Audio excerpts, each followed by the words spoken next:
Today, I have the absolute pleasure of hosting David Weekly on the podcast. David is the head of the Capital One Lab, which is a team of engineers, product managers, designers, and strategists focused on the intersection of emerging technology and finance. David is a seasoned technical product executive with over 30 years of experience creating startups of his own creation, working at mid-sized companies, and working at internationally renowned publicly traded companies. David has served as an angel investor and has also led teams at both Google and Facebook. He brings a global perspective from a range of diverse experiences across the planet. Earlier in his career, he formed a seed stage fund that backed entrepreneurs from Mexico. In Africa, he worked with the Tunisian government for connectivity, witnessed fiber trenching in Uganda, and taught elementary school students in Ghana about technology. On the continent of Asia,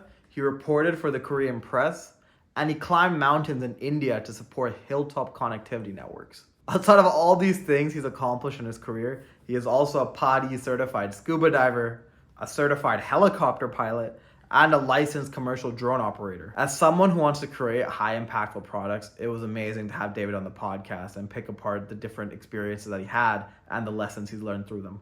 So, with that said, I hope you enjoyed the podcast.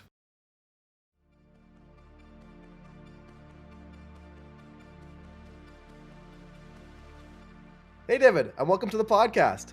Thank you. It's really good to be here. Yeah, I'm super excited to dive into your experiences, talk about the Capital One Lab and some of the prior experiences that you had. Before we get into it, what brought you into the world of entrepreneurship and technology? Yeah. So in terms of technology, it really was my background. My dad's job title was computer. So I like to joke with people, I'm one quarter computer.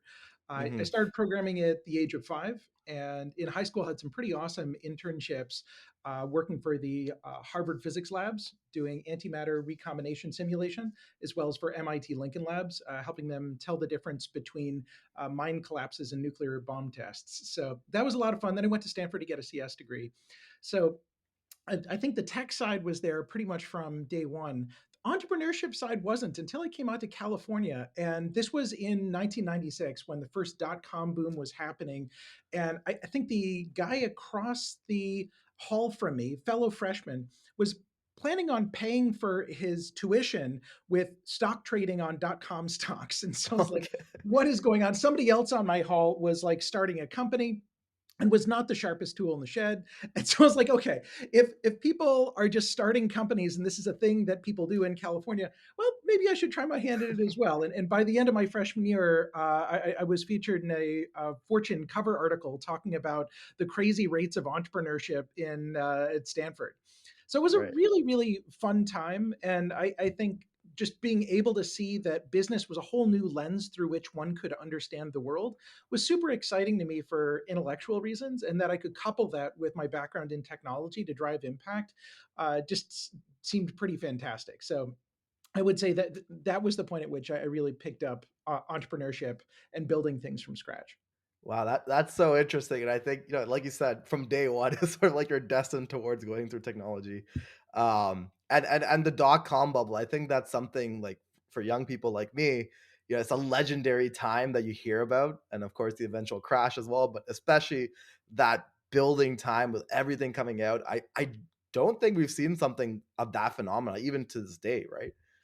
Well, we have and we haven't, right? Mhm. So history doesn't precisely repeat itself, but it rhymes, Right. as they say. So during the first dot-com boom, we saw crazy things that would not pass muster today. For sure. Well, getting into some of your experiences as well, before we dive into specific ones, you've been at a variety of corporations and startups. We talked about how you were inspired by the dot-com bubble, and that's where you started with your startups. But I was just wondering, like, what has been your thought process of what to pursue next? Because somebody like me, for example, I have a couple options, but I'm always confused. Like, which one do I choose? What path direction do I go?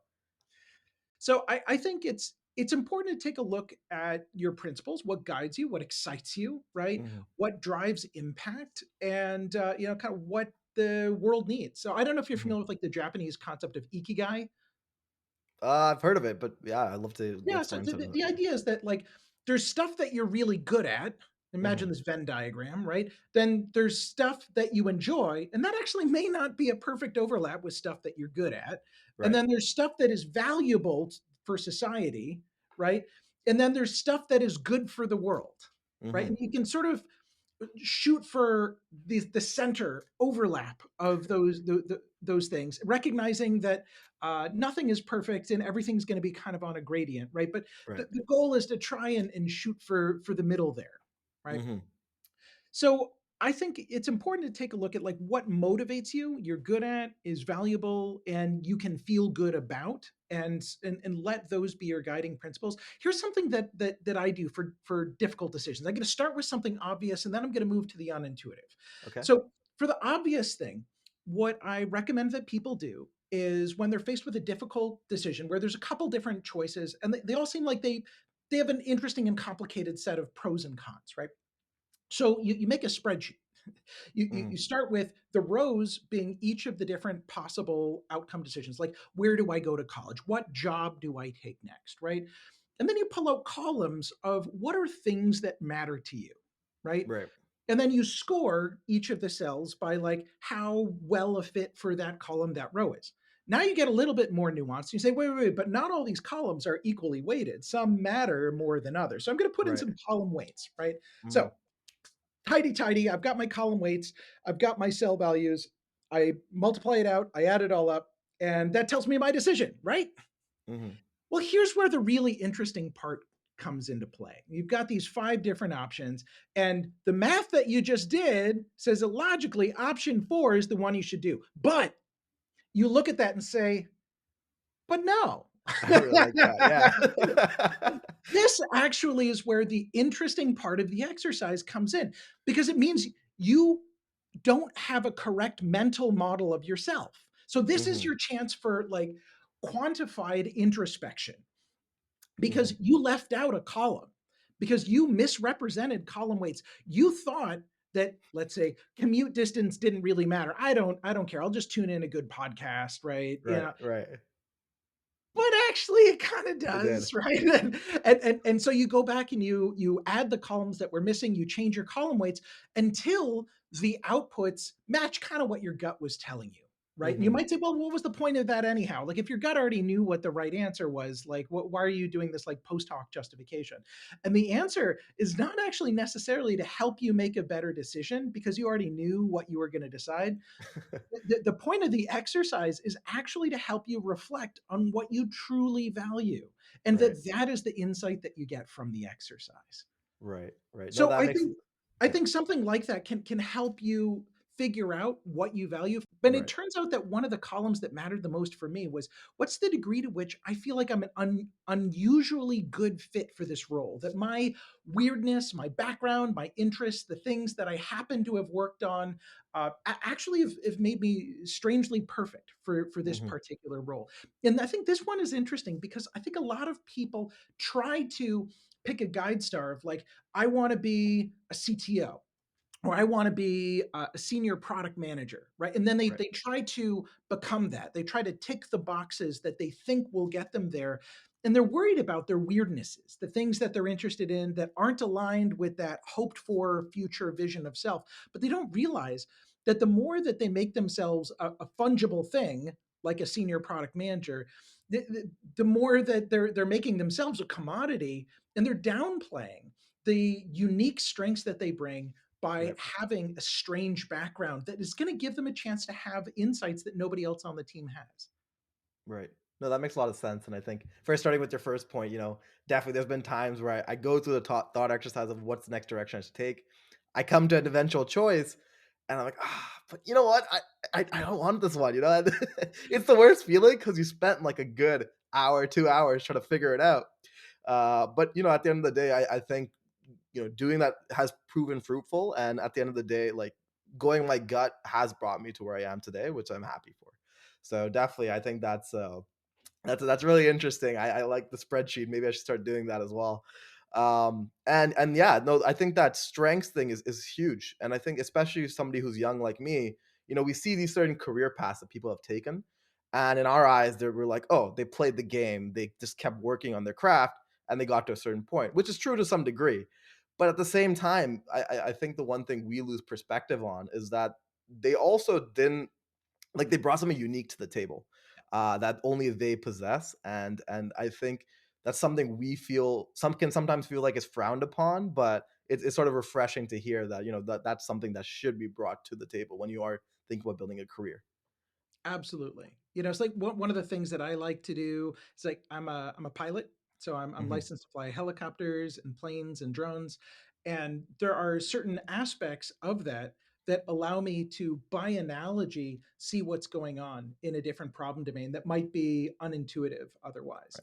And so I think just your hobbies that you don't even see as necessarily being work related in any meaningful way can end up giving you powerful analogies and metaphors to work with that can give you insights into a problem that people otherwise wouldn't have had. So don't be embarrassed to be weird. Don't be embarrassed about your hobbies.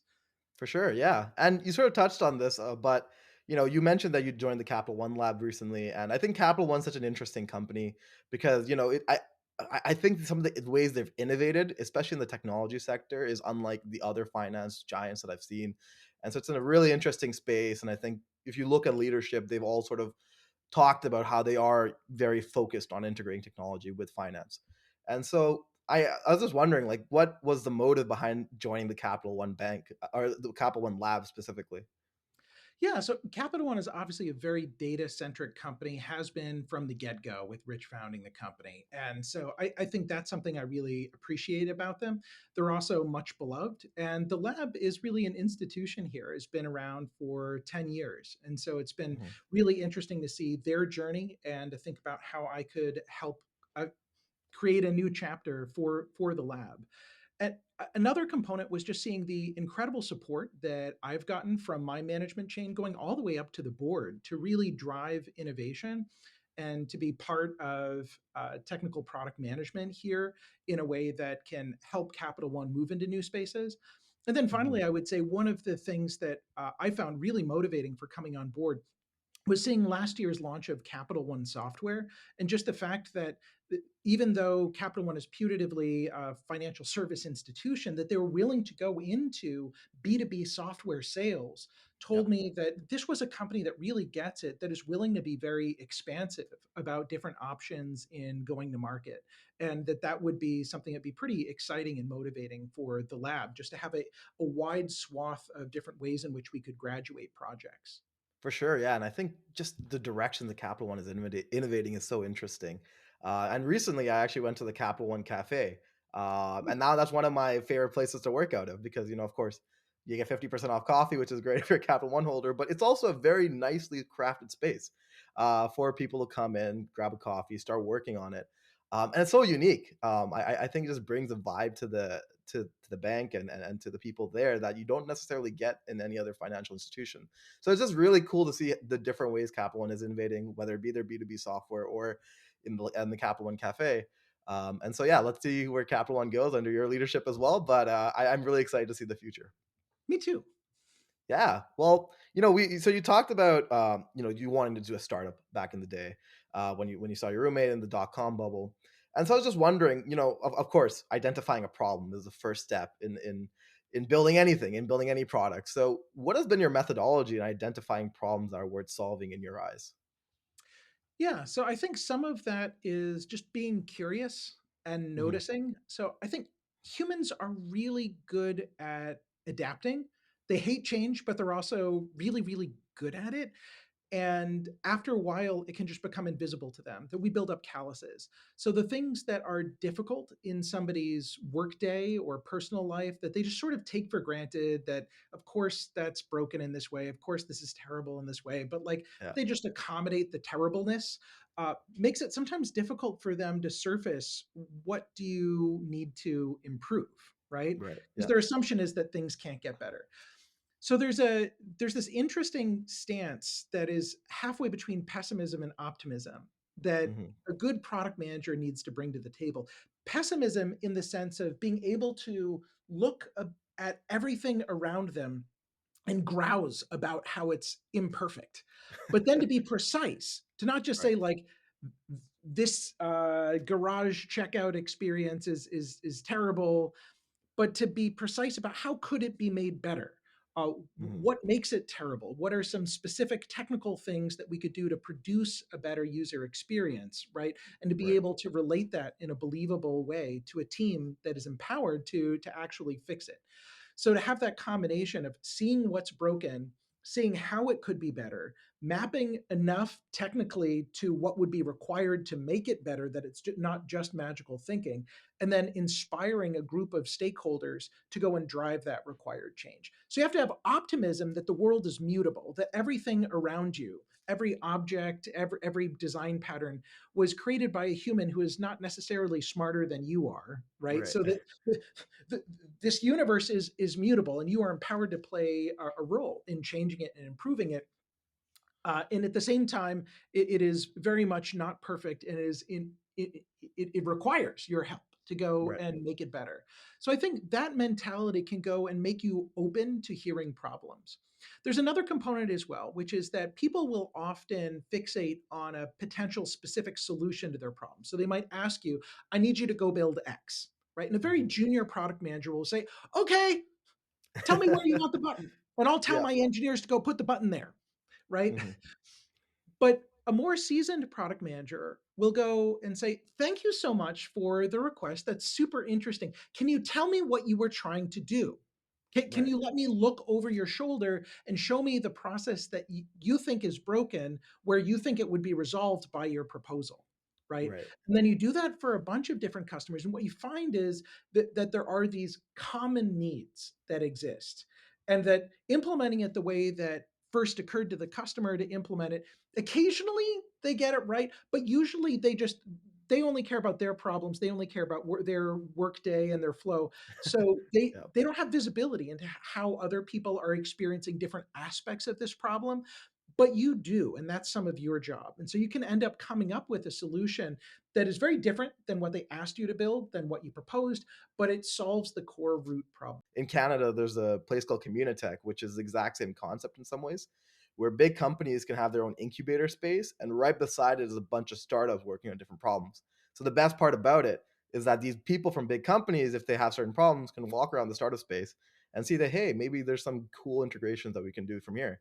And they can find investors and people to fund their solutions. And of course, big companies can get them working on it. So I definitely seen it work in practice, and I think it's something we'll see more grow in the future, especially as more startups come to solve very niche problems. But yeah, that's super exciting to see. And I think one thing you mentioned there is about things being scalable. And I think based on my own experience, making a solution is one thing. For example, like Tesla making electric vehicle was one problem, but scaling that out, doing a process to scale that out, whether it be software or hardware, is its own huge separate problem. And I think it sometimes is even bigger than actually finding the initial solution. So I was just wondering, of course, there's no, I think, perfect route for this, but how do you set up a groundwork for products to ensure that it is going to be scalable and be widely distributed?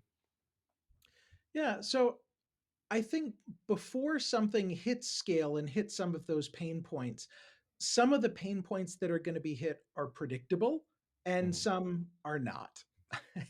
And I think there is a risk factor for a lot of technical projects to over index on what they think are going to be key scale points and trying to solve those prematurely. Mhm. So premature optimization is the root of all kinds of evil, is a classic Right. quote in computer science. And it's absolutely true. Actually, in my very first startup, before it became PBWiki, I was working on a solution that could enhance instant messaging. And I spent a lot of effort making sure that the solution would be highly available, that it would be highly performant, and that it would be highly scalable. And a lot of the efforts that I put into doing that actually reduced my execution velocity because Right. it became hard to update things. Mhm. So in that sense, updates became fragile as the service became more robust, if that makes sense.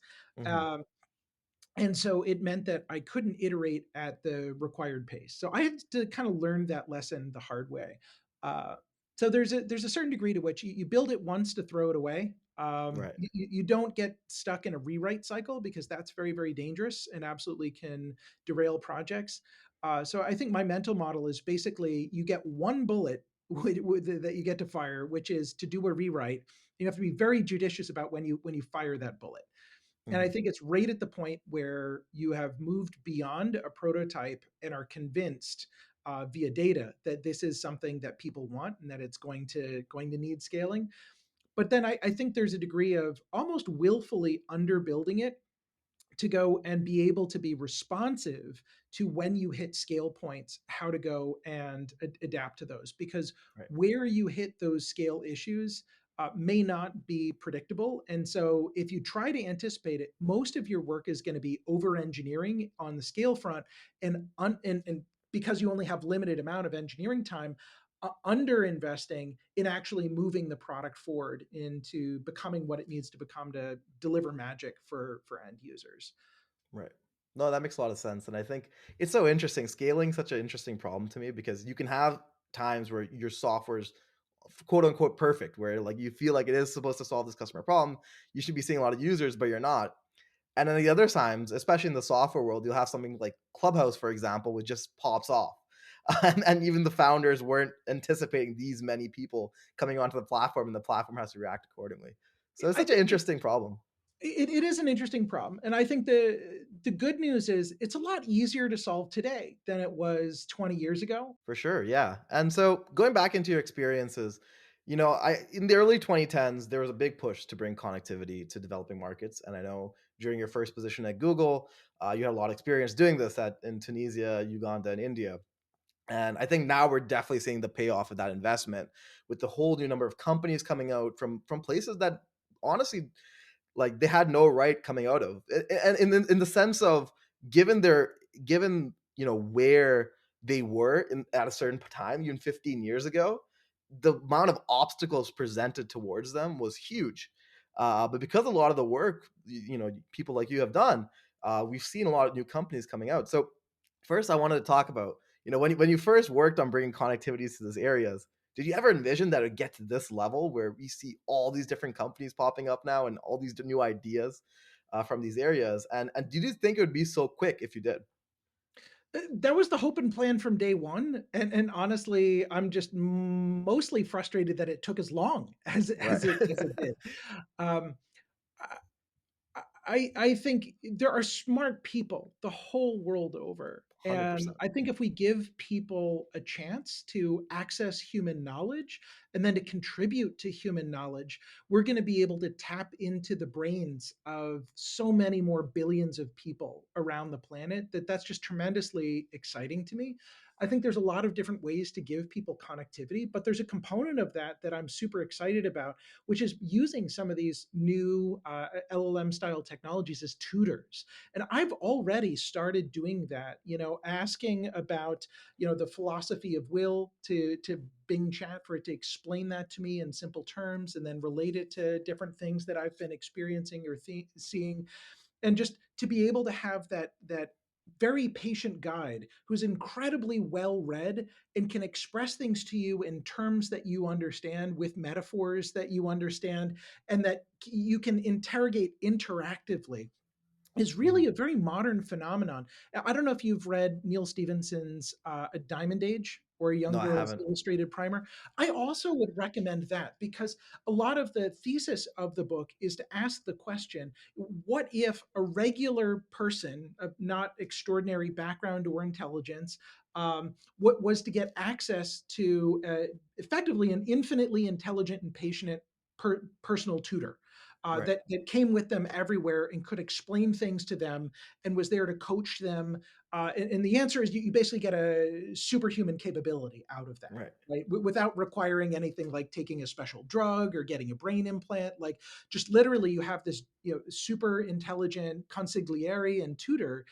And I think as a trustee of a school district, how powerful that would be to, especially for the disadvantaged kids of our district, to give Yeah. them a resource like that. Like, how equalizing would that be? That would be just incredible. Right. For sure. And that's exactly what's happened. I feel like, it's just mind blowing to me. Like I can speak, especially the Indian startups, because that's my background. But around the world, even just the amount of technology and new ideas are able to come out there now.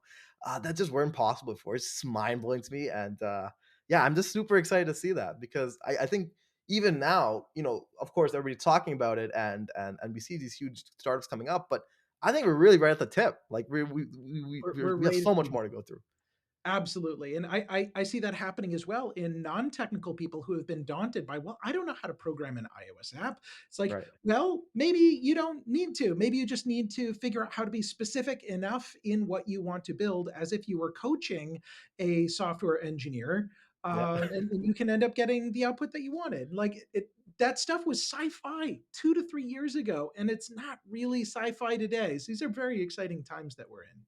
For sure. Well, I know we're running out of time, so I'm gonna move on to one question that I needed to ask no matter what Sure. is that, and you sort of touched on this. So you mentioned that you're a pilot, you're also an angel investor advisor, you've traveled the world, you also have scuba certification, and you've done so much.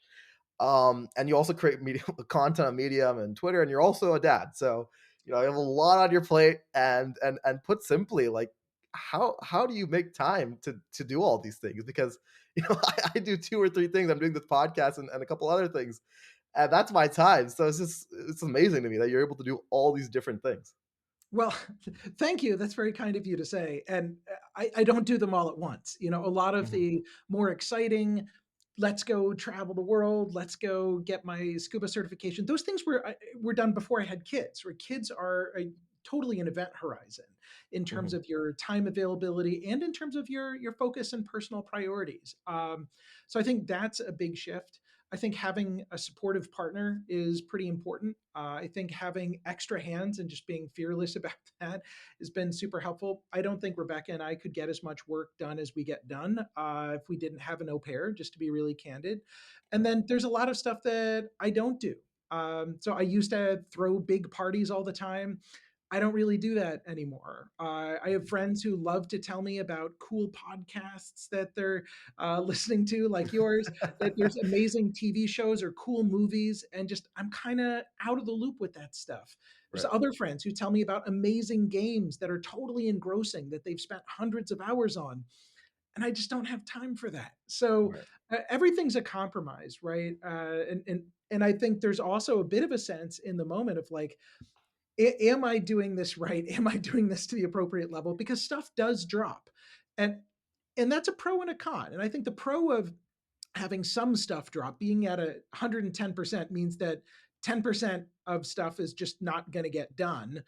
right, Means that you can take the 10% of stuff that you probably were going to do but wasn't super high value, and and that you drop that, so you can be kind of judicious about what drops, and that lets you be very intentional about your time. So every moment of right, your day that you're spending with people, you're spending knowing that there's like 10 other things that I could be doing, that maybe even I should be doing, but I choose this, not because I have no other options, not because I'm bored and just need something to do, but because this is the singular best use of my time. And I think that that mentality on things really lets you be present mhm. and excited about doing what you're doing in a way that I didn't really find in my early 20s, when I just had giant expanses of time and was looking for like random fun things to go and throw into that time. Now it's kind of the opposite of like really just winnowing out everything but the things that are the best possible use of time and my highest calling. Well, I appreciate you taking out the time to come onto this podcast, Spending time with and you is definitely that. So thank you. yeah, for sure. No, I appreciate the 10 things you probably had to put aside for this one. So definitely, no, I had a great time talking with you, and I could go on and on. There's so many things I could still ask you, but maybe we have to have a second podcast in the future because I love this conversation. That'd be Um, fun. the two last questions I have before I let you go, and you already mentioned a couple books, but is there a book that you recommend reading or checking out? I'm in the middle of reading a book called Idea Flow. Don't ask me to summarize it because I'm only halfway through. But a Okay. lot of the concepts that it presents are surprising and unintuitive. So I'll give you one anecdote from the book, which is that if you tell someone, I need you to give me one really good solution to the following problem, it needs to be fantastic. The quality of output that you get is going to be okay, but not great. If you tell somebody, I need you to give me 10 mediocre solutions to this one problem, they'll actually give you much higher quality output, because getting them outside of the mental blocks of this thing has to be great, it needs to be really polished, it needs to be my best possible idea, like just expansive thinking, like, well, you Right. could do this, and this is really random, this is probably a terrible idea, but you could do this, let me think about this, right? That actually enables much more creative thought that produces higher quality output. And Mhm. so this notion that while it's important to root on problems, don't just ideate in a vacuum and say, like, give me some ideas. So you root on a high quality, refined problem, and then you're expansive about that. And then once you've been expansive, then you can go to a group to go and winnow it down, Focus on. that'll Mhm. land you on some of the best answers. So brainstorming doesn't work, but you feed a group a problem, let them go and stew on it overnight for a week or two, and like have your subconscious be chewing on it. And then like somebody will wake up in the shower, wake up, go take a shower, and be like, oh, I know what we could do, right? And so it's a very different way of doing problem formation and ideation than was common in business literature in the 80s, which focused on lock everyone in a room until like you have like 10 ideas that the group comes up with, and it like turns out you basically never get a high quality idea out of that environment. Right. Right. That makes sense. And that's something that's a book I should definitely check out because as somebody who wants to do their own thing, of course, like, it just feels like, is this really the idea? Is this what's really going to like work? I mean, But yeah. my first company, it was I had literally a whiteboard full of different code names that I wrote down for different ideas that I had based on problems that I observed, and I had gone through a number of them, and just things had kind of not really fully stuck. And I was in the middle of working on one, and I hit a kind of a breaking point, a pause point, and I was like, okay. Went upstairs at like 1 a.m., looked at my whiteboard, and there was my next idea, PB Wiki. And I was like, okay, I'm going to go and bang the first version of this out. Between 1 a.m. and 8 a.m., I banged the first version out. Oh, And wow. then by 36 hours later, I had 1,000 groups who had gone and found out about the service and signed up. And that ended up being the thing that I worked on for most of the next decade, and grew to about like 4 million people a month using that service. But it wasn't the first thing on my whiteboard. It wasn't my highest and best idea. It was just something that I built out in a hackathon, but I had it teed up on the sort of list of things to go and build. So Right. yeah. Right. Makes sense. Well, the last question I have is, what are the next steps for you? What can we look forward to?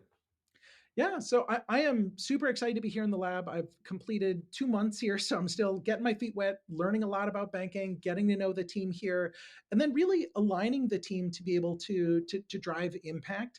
So giving the individual contributors on the team a lot of individual autonomy and empowerment to go and find interesting problems, refine those problems, share those refined problems with the rest of the team, and then to organically assemble teams to go and tackle some of these high value, well refined problems. And so I'm already seeing exciting things come out of that, even though we're very, very early days. Mhm. So really looking forward to being able to launch some of these things.